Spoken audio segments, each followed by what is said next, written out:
He's got a very cool background. He has degrees in both medicine and economics. Great combination from NYU. Then he taught at Columbia. And most importantly, he married the chairman of the Global Interdependence Center, which is very cool. Second, chair.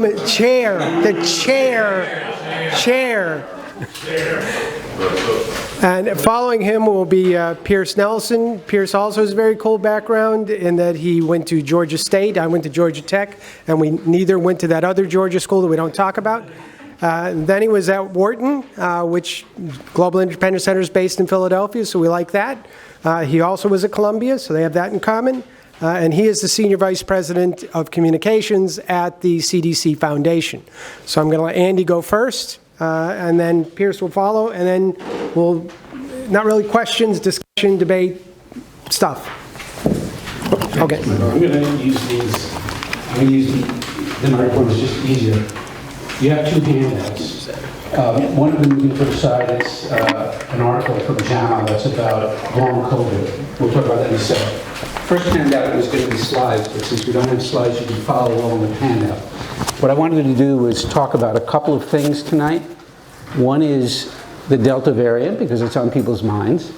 And then we could spend a little time talking about vaccines, boosters, that kind of thing. But long COVID is something for, I think, tomorrow night that David had prepared. And I just sent out this article that you guys can have a look at tonight, and we can talk about it. The thing about the article is that it tells us not so much what we know about long COVID. It tells us what we don't know about it and what we probably can't know about it.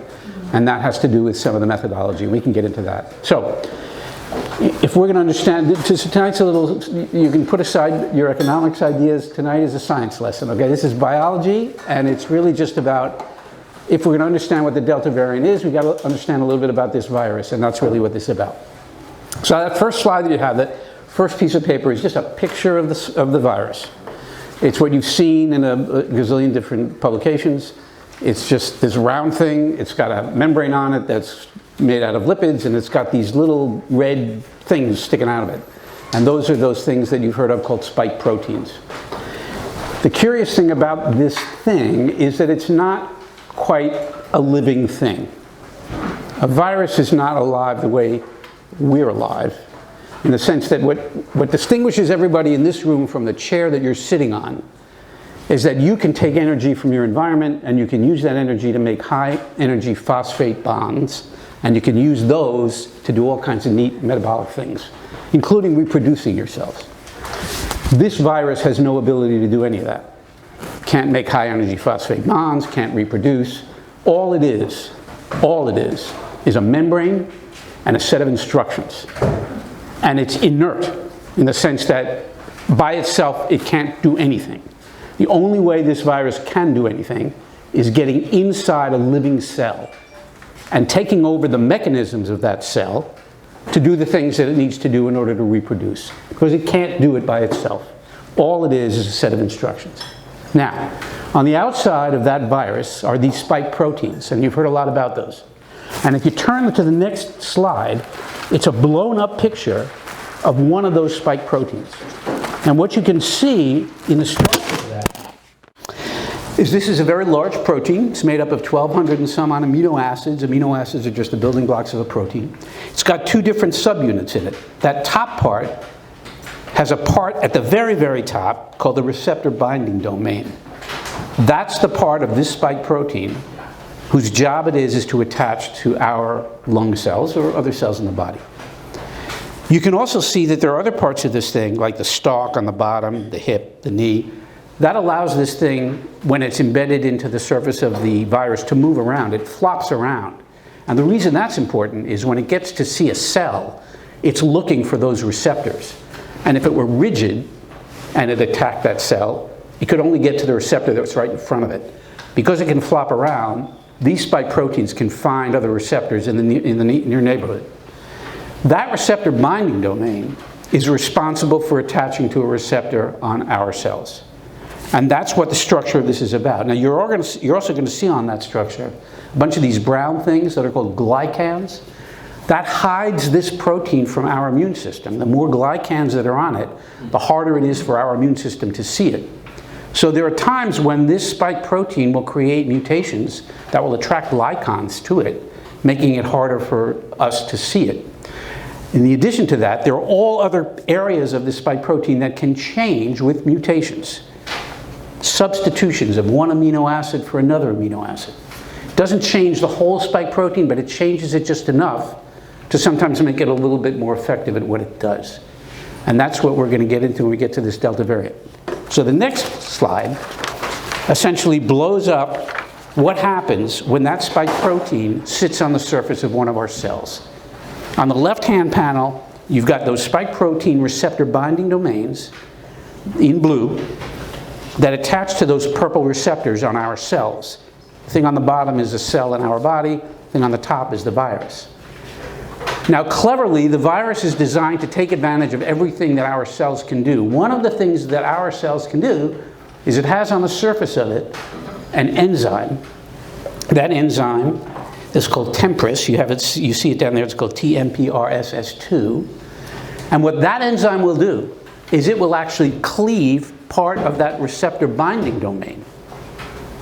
It's not a viral enzyme, it's sitting on our cells. But the virus knows it's there.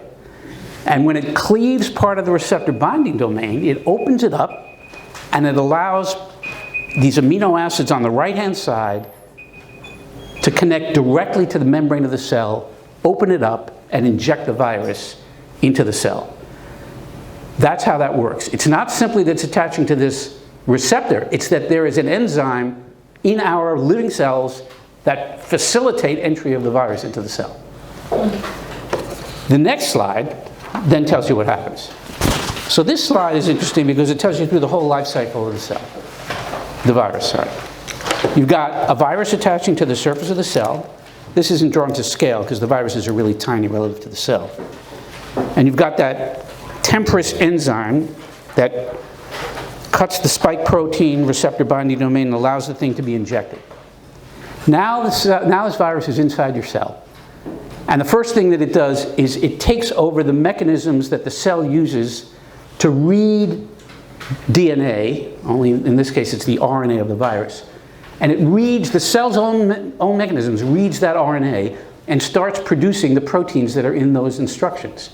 And the first thing that those proteins are instructions to shut off the normal functioning of the cell and use the mechanisms of the cell only to make viral protein.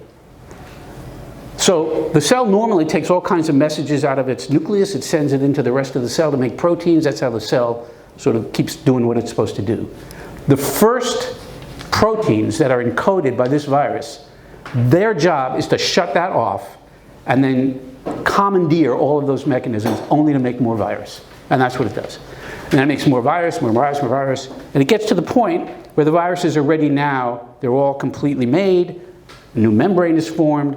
They're ready to go out into the world. Before they do that, though, right as they're being extruded from the cell, there's another normal enzyme in our cell called furin. And that spike protein has on it an area called a furin cleavage site. The more of that site that is cleaved by that furin protein, the more effective the virus is at infecting the next cell. And one of the things that the Delta variant does very well is it has a mutation on its furin cleavage site that makes furin that much more effective at cutting in that area on the spike protein. What that means is that for every Delta variant virus that comes out of a cell, it's that much more effective at getting into another cell. And that's why when you look at the clinical data about the Delta variant, and you look at the number of virions in a person who's infected by the Delta variant compared to an Alpha variant, one of these other variants, it's an order of magnitude more. 1,000 times as many virus particles are found in someone who's got a Delta infection compared to someone who has an Alpha infection. And the reason for that is that the Delta variant has, as one of its mutations, a mutation in the furin cleavage site that makes furin that much more effective. It cuts that many more of their spike proteins and makes it that much more able to infect the next cell in the body. And so the last slide is simply, if you look at that last slide, the delta variant mutations of interest, this is one of these slides that biologists use all the time. What it has on the top, essentially, are the areas of the RNA message in the virus. And different parts of the RNA message encode for different parts of the virus. So for example, that area that says blue, from sort of number about 310 to about number 550, all those amino acids in there, they're just responsible for making the receptor binding domain part of the spike protein. That's what they're there for.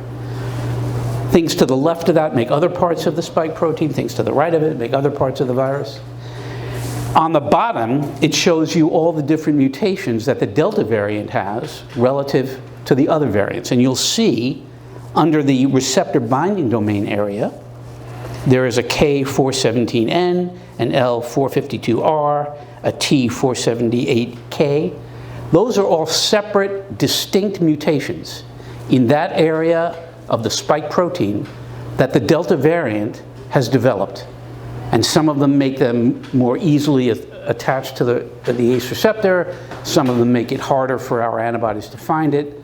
But that's what that's about. And in other areas, you can see near the furin cleavage site that D614G and the P681R. Those are two mutations in the furin cleavage site, which I was telling you about, which makes the Delta variant that much more effective at infecting other cells. So we're left with a part of this new virus that's a little bit better at doing its job than the previous versions of it. And the more viruses that we have out in the more people, the more likely it is to develop these kinds of mutations that make these things a little bit more effective. Now the good news is the following. The good news is that they can only do certain kinds of things in terms of mutations. Why is that? For two reasons. One, the receptor that it attaches to, this ACE receptor, has a certain conformation to it, a certain shape. If the virus develops mutations that change the shape of its receptor binding domain too much, like a key, it will no longer fit into the lock. And so those mutations don't do the virus any good because it doesn't make it any easier to get into the cell. If you can't get into the cell, it can't reproduce. So the repertoire that the virus has available to it is constrained by the structure that it has to deal with on our cells. And the second thing is that we are all of us who have been either infected or vaccinated, are producing antibodies that attach to various portions of these spike proteins. And the spike protein mutations now have to deal with that pressure also. So on the one hand, they're being constrained by the structure. On the other hand, they're being constrained by the pressure of natural infection and vaccines throughout the population. And the more that they're constrained, the less they're able to actually mutate. Which is why it's important for more people to be vaccinated, because the more people you have vaccinated, the more antibodies we have floating around, the harder and harder it is to get more dangerous, if you will, mutations over time. So that's the lesson for the Delta variant. I'm going to shift out for a moment about long COVID. Unless people have questions about this, I'm glad to answer it in the question and answer, or we can do now. Yeah, go ahead. How does this virus enter the body? So the virus enters the body the way most respiratory viruses enter the body, through various mucous membranes. So how can that happen? It can either happen directly. Somebody coughs on you, it gets in your eye, gets in your nose, gets in your mouth. Or you can get it on your hands and you can rub your eye, or you can rub your nose, and you can introduce it that way. Those are the two ways. You can't get it through sex, as far as we know. You can't get it through eating it. You can't get it through other ways that people get other kinds of viruses. This is a respiratory virus. It has to go through those mucous membranes. So we've been hearing about breakthrough infections from COVID. Right. But we haven't really been getting numbers relative to how many people are vaccinated. If we're 175, 180 million vaccinated individuals, what is the percentage of breakthroughs that are getting through? How many people vaccinated? Right, and that is a great question. Here's the problem with that. A lot of people who get breakthrough infections are asymptomatic. We don't know that. Or they have a runny nose for a couple of days. They never get tested. We don't know that. We do know of the people who have had breakthrough infections who've been hospitalized, there's only about 5,000 of them so far as we know so far. There are a few people who've actually gone to an ICU and even died, but those mostly are people who have underlying conditions, immunocompromised, something else, bad kidney infections, whatever. So it is possible, certainly, to get breakthrough infections. Look, the thing in clinical trials was 94% effective, which is 6% of the time it didn't work. So we know, and that's for people who've had 2 vaccines. So we know there's a certain number of people, and that was in specific clinical trials before there was an alpha variant in the UK, before there was a 351 variant in South Africa, before there was this variant. So it's a very effective vaccine. In fact, it's an amazing thing what's happened here. It's unprecedented in terms of the science, what we've learned and how we've done this in such a short amount of time. And these mRNA vaccines, brand new technology, fabulous, fabulous. But yes, it's true that you can get breakthrough infections. And the other thing that's not clear is how effective people who have been infected after being vaccinated are at transmitting it to somebody else. And we don't know that. Now, there was this whole big article about this thing that took place up in Provincetown, Massachusetts, where a whole bunch of people, 75% of them are vaccinated, they all got it, and and then they looked, and this is the other thing, you have to be very careful when you read things like the New York Times, the Wall Street Journal, whatever, because they'll say, it looks like it's as easily transmitted by people who've been vaccinated as other people. We don't know that. And the way they're making that inference is they look at the amount of viruses in people's noses, and they say, well, there's a lot of virus in people's noses. Well, there's 2 things about that. The test that you use to test for whether there's virus in your nose doesn't tell you whether that's real viable virus. It's a test for the genetic material from the virus, the PCR. So there's a lot of viral stuff in your nose, but the chances are that in order to actually give it to somebody else, you have to have it in your lower respiratory tract. You have to have it in your lungs. You have to be able to cough it out. Walking around with this stuff in your nose may not be enough to give it to somebody else if you're kissing them or something like that. So we don't really know how transmissible people who've been vaccinated are, but the chances are they're very, very low. So the last thing, and then I'll turn it over to Pierce. The article about long COVID, this is another big methodologic conundrum. I mean, think about what it's about. So what is long COVID? Well, we don't know, all right? It's anyone, the definition is anyone who has had some symptoms relative to COVID longer than 30 days after they were discharged from a hospital or 6 days after they were first diagnosed. So what could that be? It could be a cough, it could be malaise, it could be people feeling tired, it could be somebody having a little shortness of breath, it could be somebody having upset stomach, it could be somebody having diarrhea, it could be somebody having memory issues. I mean, there's a huge list of things that it could be.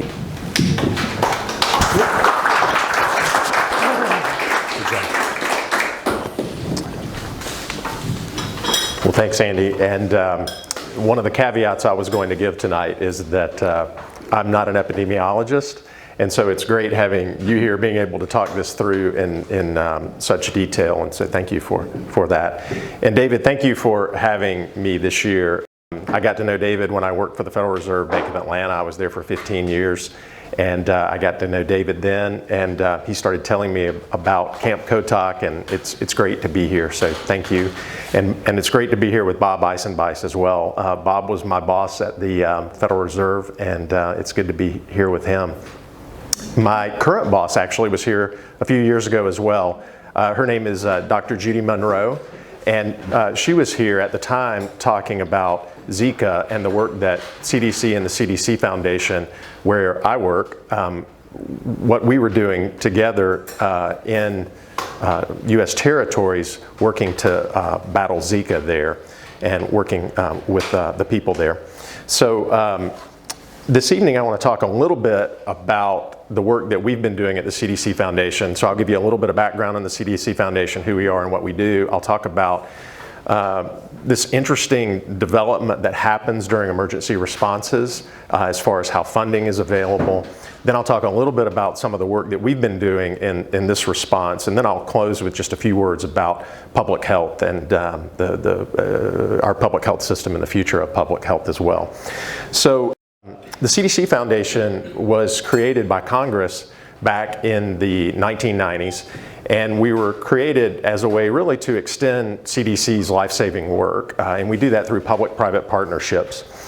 And when I talk about public health here, I think most of you all know, but I'm talking about the health of the population and all of us, whereas healthcare is focused on care for that individual.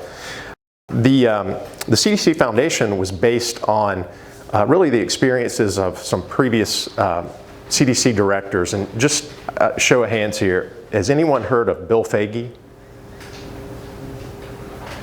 So Bill Foege is a former CDC director, and Dr. Foege actually came up with the strategy to eradicate smallpox, which is the only disease that's ever been eradicated. And he came up with this strategy, but based on his experience and some of the experiences of other CDC directors, they knew that government has really a lot of strengths. They also have challenges, and the same is true of the philanthropic and private sectors as well. But when we bring those groups together, we actually can take on some of the big health threats that society faces. And so the CDC Foundation, in normal times, we work with CDC on a variety of different types of issues. When I say work with CDC, we work with CDC and partners, and we bring donor funding to that. And we have addressed chronic conditions like tobacco usage and the ill effects caused by tobacco. We've worked on issues around infectious diseases like meningitis and the meningitis belt in Africa, and HIV as well. And then we've worked on emergency response related work with them quite a bit over the last several years. If you think about Zika, or really Ebola, then Zika, and now COVID-19 as well. So since our creation about 26 years ago, the CDC Foundation has worked with CDC on about 1,200 programs. We've raised about $1.6 billion through the work that we've done, and we've done that work in countries across the world, and particularly here in America as well. So for COVID-19, we all know that for a long time people have been talking about there could be some sort of infection that would start somewhere in the world, would travel here and to other countries and spread rapidly. And so our team at the CDC Foundation, back in early 2020, we started seeing what was happening, and we became concerned, and we actually were, I think, the first nonprofit that launched a response for COVID-19 on January the 27th of 2020. And really what we were striving to do is to bring private sector resources together with the government resources to meet some of those in-the-moment type of needs that arise, where government funding may not be available quickly enough, or may not be able to meet the actual need because they're not able, the money is not being able to spend for whatever that need may be. So another point I'd want to make here is, while the work we do with the private sector is extremely important, government funding is absolutely essential when we're dealing with something like COVID-19. And so that is an essential element that must be a part of the response. So I want to shift and talk a little bit about the work that we've been doing with donors. And in addition to working with corporations as well as working with the government, we also work with individuals. And so for the COVID-19 response, we've had several 100,000 people who have donated money to the CDC Foundation for our response to COVID. And we've also worked with corporations and philanthropies as well. And some of the organizations we've worked with include Morgan Stanley, Anthem, United Health Group, and the list goes on and on. I'd like to talk just a moment about our work in action, just to give you some kind of examples of some of the work that we've been doing with CDC and with public health. So early on in the response, you may remember there were a lot of immediate needs that were rising up. Personal protective equipment was really an important one. And so the CDC Foundation, through the work that we were doing with partners, we were able to source and then share across the country with frontline responders and other groups 8 million pieces of personal protective equipment. And so that was one of the first things that we were really focused on at that time because of the shortage. But then we started to pivot to other types of work as well. So we've sponsored quite a few studies looking at a variety of different COVID-related issues, including a study that we've done looking at COVID in pregnant women. We were one of the first funders to that, and additional funders have stepped in.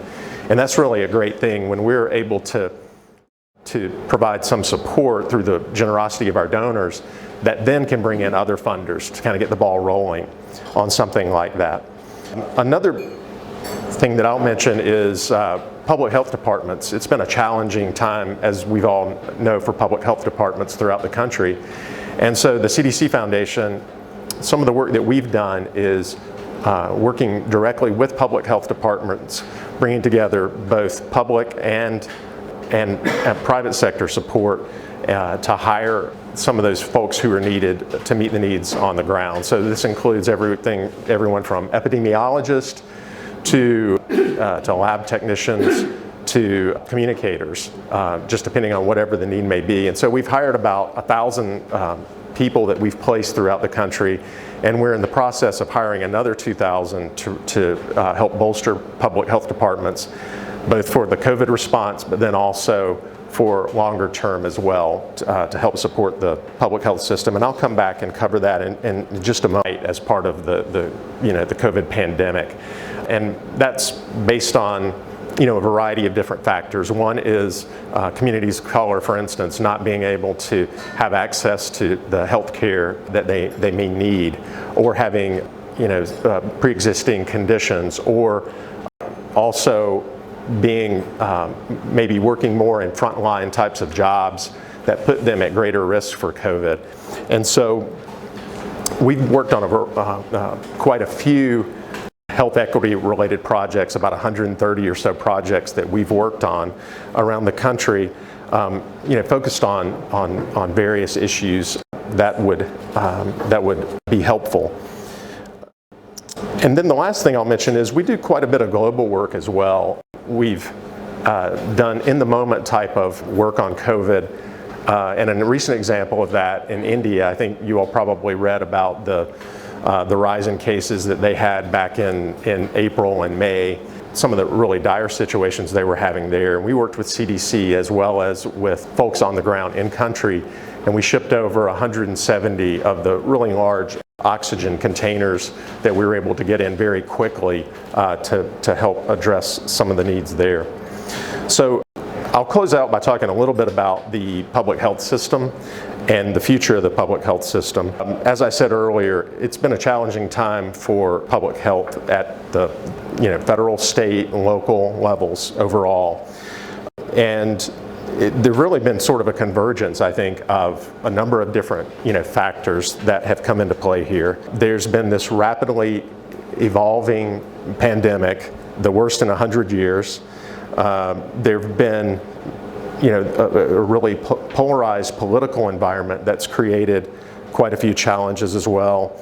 And then another challenge has been just the funding situation for public health departments for quite some time. Earlier this year, the Trust for America's Health, they put this situation in context, and I'm just going to read what they had to say.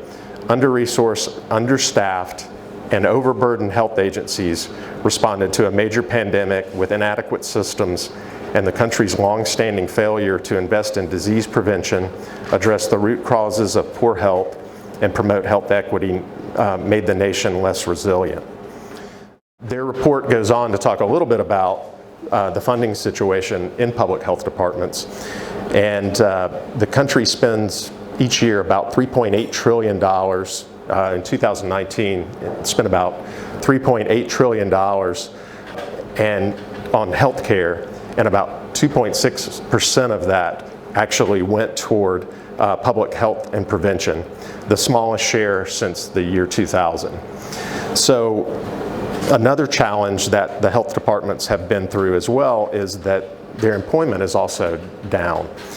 So even before the pandemic, again, according to the Trust for America's Health, about 10% of the full-time equivalent workforce in public health, the full-time equivalent workforce in public health was down from 2012 to 2019. And then at the local health department level, it was down about 16% from 2008 to 2019. So many organizations are looking at the future of public health and how to try to strengthen it going forward. And the CDC Foundation is working with a number of different partners, including or with the Bipartisan Policy Center, to look at how we can strengthen public health going forward. Everything from looking at staffing issues and trying to help there, as well as training, and then in addition to that, looking at how to improve technology use throughout the public health workforce, which is something that is very much needed as well. I'll close with this, and it goes back to something that I said earlier, is when we all work together, the private sector, the public sector, when all of us come together, we really have what's needed to meet the challenges that face us when it comes to health and public health going forward. So I'm hopeful that we'll all be able to work together and make sure that we're putting in place the prevention efforts that we need to make sure that something like this doesn't happen again. So thanks, I'll stop there, and I think we're going to take some questions. Where are we on time, boss? You got time, Q&A. Plenty of time. Q&A. Q&A. Consensus. So, I mean, you say we want to prevent something like this from ever happening again. When you say this, right, I mean, we can't prevent, I don't think, viruses from developing in the world. And so what is the this? Is the this sort of our vigilance, like we would heighten our vigilance, so when we have that patient 0 in Washington State, we just become hyper vigilant? Because I guess we now realize that person wasn't patient 0, right? If there were other patients earlier in 2019, at the end of 2019. But like, what is the this, I guess, is my question, that we can prevent? Sure. There are a couple of pieces to that. One is we can work with other countries to help them prepare their systems so they're able to identify issues sooner. Correct.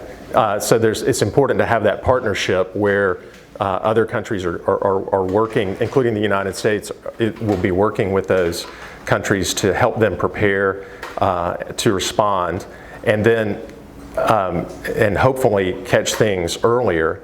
And then, here in the United States, we also need to continue to, improve our systems here as well.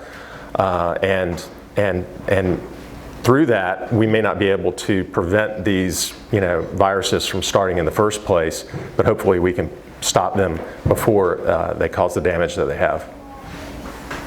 Kathleen. So I have a question for both of you, and that is preparing for the next either cycle of the current virus or the next pandemic.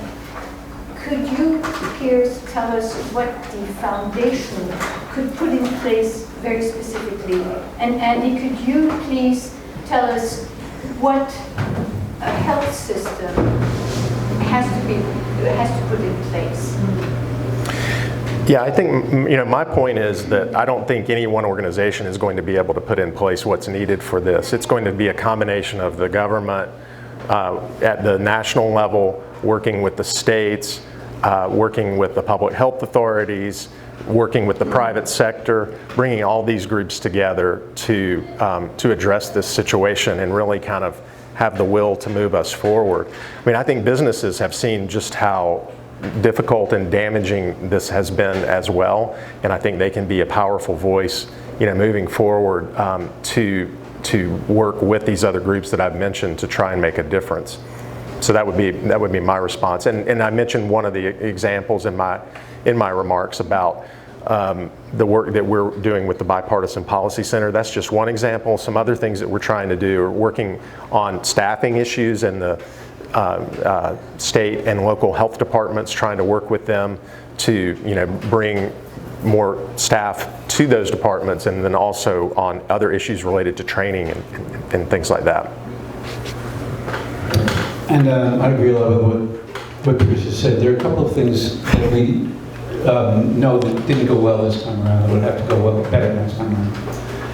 At the beginning of an epidemic, at the very beginning of it, you have an opportunity through testing, contact tracing, isolation, and quarantine to create rings around those initial cases. Now, you have to understand that first case, for example, that we saw in Washington State, that virus was already circulating for weeks in that area of the country. But testing, contact tracing, isolation, and quarantine are the basic foundational elements of epidemiologic approach to epidemics. We blew it this time around on that. We didn't have a test that was available. We didn't have the ability to do this kind of contact tracing for many of the reasons that Pierce mentioned. Contact tracing is done by public health facilities. There weren't people around to do that. So that's that part of it. To get to what Kathleen was talking about in terms of the health systems, having seen it firsthand, we play the same movie over and over and over again. It's happened in the Ebola crisis. What happens in the Ebola crisis is that you've got this virus out there that people are concerned about. And then every separate healthcare system is on its own to figure out what to do about it. What happens is you get some guy in Albany, New York, telling you, you've got to do this, this, this, this, this, and this, and figure it out, right? The same was true this time around. We didn't learn from the Ebola crisis. In the Ebola crisis, everybody had to set up an Ebola unit. So in 2 weeks, we spent several $1 million to create a unit that could take care of 2 patients with complete isolation and a lab that was separate and all of this kind of stuff, right? This time around, what happened? No one had adequate amount of PPE. No one could test patients who were coming into their facility. No one could coordinate, didn't have the ability to coordinate if you needed staff. I mean, the first patient that came to Montefiore Hospital was on March 10th. I was telling David about this earlier. 2 weeks later, we had 2,000 patients in our system. 2 weeks later. 150 patients a day had to be admitted to the hospital. You had to find beds, new beds, for 150 patients every day. You wake up every day, where are we going to get another 150 beds? Well, you just don't have the facility in a single institution to do that. You have to coordinate that. Well, there was no coordination. Why? At the federal level, they were saying, every state, you're on your own. At the state level, they're saying, every health system, you're on your own. Figure it out. There's no way to run a response to a virus that is all over the place. So those are the things we have to plan for and figure out for next time. Well, and I would say we haven't even learned so far, right? Because you look at the way the Delta variant is raging in certain parts of the country, and they aren't doing it better this time there either. Well, there are fewer. Is there a need to think about changing the approval process, testing process, the monitoring process to determine the effectiveness of various treatments? It seems to me one of the things that was very important was the speed with which the virus was ultimately able to be treated with various vaccines that were developed. But then there's the issue of people were very hesitant because A, it's only an emergency approval, it's not really an approval. That really fed back on a negative in terms of public acceptance of the vaccine. Do we need to rethink some of that process? Well, you could do the thought experiment and say, what if the FDA had given full approval? Where would we be in terms of our vaccination levels? I'm not sure that we would be that much further along. having spent a lot of time talking to people about it, right? You ask them, well, what are your concerns? Well, it was developed too quickly. Well, I don't know what's in it. Well, it's going to affect my fertility. Well, I just don't like to put things into my body that I don't know what they are. I mean, when you have 16 different reasons for why somebody doesn't want to do something, there's no reason. It's fear. People are very anxious and afraid. And the left side of their brain will figure out a rational way to express that, but it's really all coming from the right side of the brain. It's just they're afraid. And that takes time. For certain people, that just takes a lot of time to work through. They come to it, but they come to it in their own time. And I know that there are a lot of people who want that to happen more quickly, but that's not the way people work. Can I add on to that, if you don't mind? The other thing, I agree with what you've said. I think there are some people who have very, legitimate concerns around, healthcare and public health, just based on their previous experience. And so you have to, bring those people, help them understand why this is important, how it's been carefully considered, how it's been developed. Yes, it's been developed quickly, but it's been built on technologies that were in existence. And that takes a while to do that. But I think more generally, as a nation, I think we need to reflect back on, just how much we've gained here and around the world from vaccines. We need to keep that in front of people going forward. Just like we're talking about making improvements throughout the systems that underpin what we're doing, we need to make sure that we keep these messages around vaccinations going forward, because it's critically important that we not, step back here. We have to move forward, and we have to have people believe, understand the importance of being vaccinated, because it is the way that we, protect ourselves. It's the way we protect our families and everyone. So this go round, there seems to have been a lot of misinformation spread through social media, certain cable channels, etc. What can we do as a country to have people be better informed and not reacting to nonsense on Facebook or elsewhere? Do you want to take that memo? I'll take it. Do you think I want to touch that question? I've been talking. I think it needs a very concerted effort from the government, from business.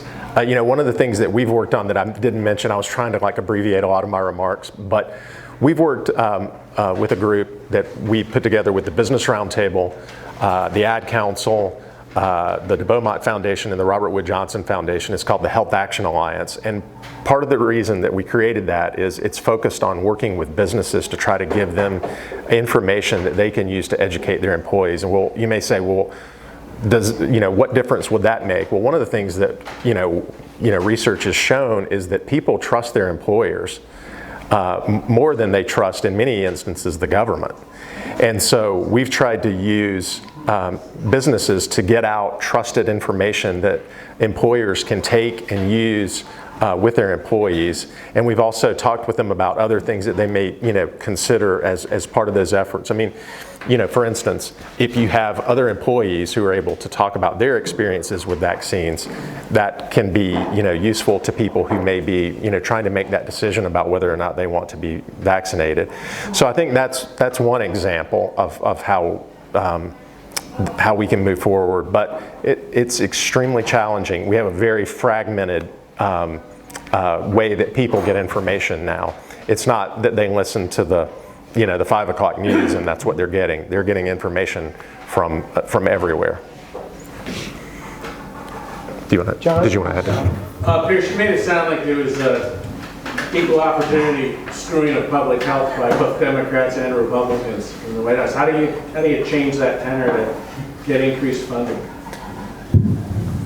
For the record, I don't think that's what I said exactly. What I was trying to convey is, and not in any way put blame on, where we are, just stating this is where we are, and we need to collectively move forward in trying to gain the appreciation and ongoing support. And so, I mentioned one of the examples of working with the Bipartisan Policy Center. I think this is a bipartisan issue. I mean, our health is an issue that we should all care about, no matter what our political background is. And so this effort is really trying to put forward an approach that would look across a span of different types of topics and try to help educate and get buy-in and support for building and rebuilding, in some cases, the public health system. Pierce is not allowed to say this, but I have no such conclusions. There is an asymmetry with regard to the political approach to this public health issue that is evident throughout the country.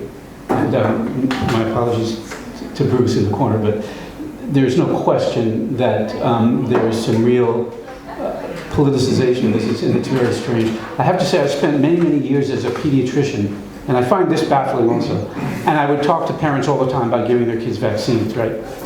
I never once had an in-depth discussion with any of my parents about giving their kid a polio vaccine. 2, 4, and 6 months, 12 to 18 months, kids come in and get polio shots. Never had a conversation about it. There hasn't been a case of polio in the Western Hemisphere in 50 years. It doesn't exist. Just is not here. But nobody cared about that. It was fine. But when it comes to the flu shot, I spend countless hours talking about the flu shot.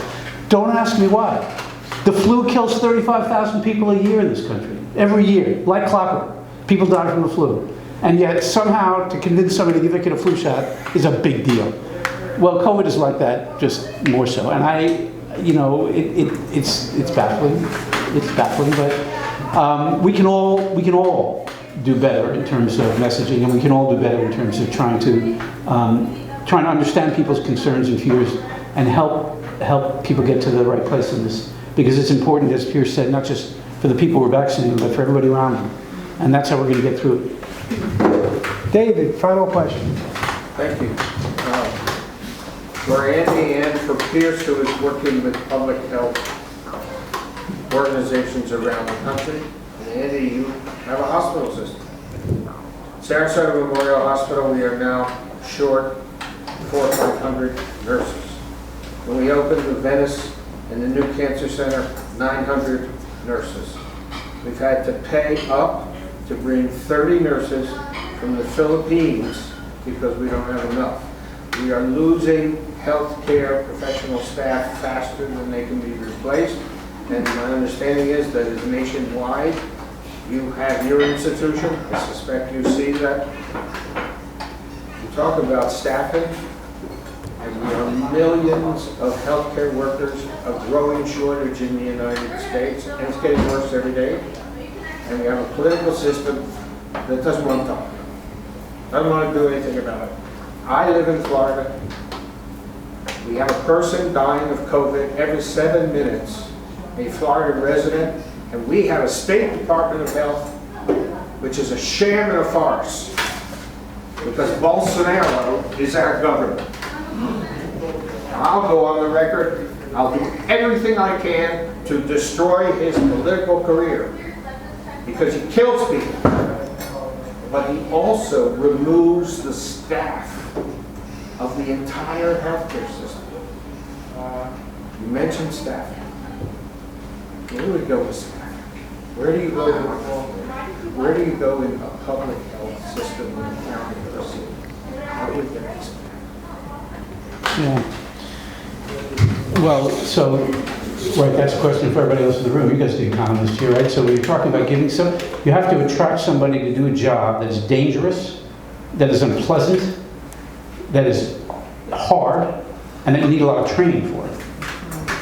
If you want somebody to do that work, you got to pay them a lot. And we don't, clearly, there's a market clearing price for everything, David. We haven't reached the market clearing price in that labor market.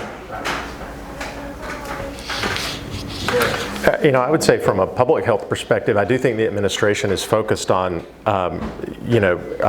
recruiting, bringing forward a new group of public health workers.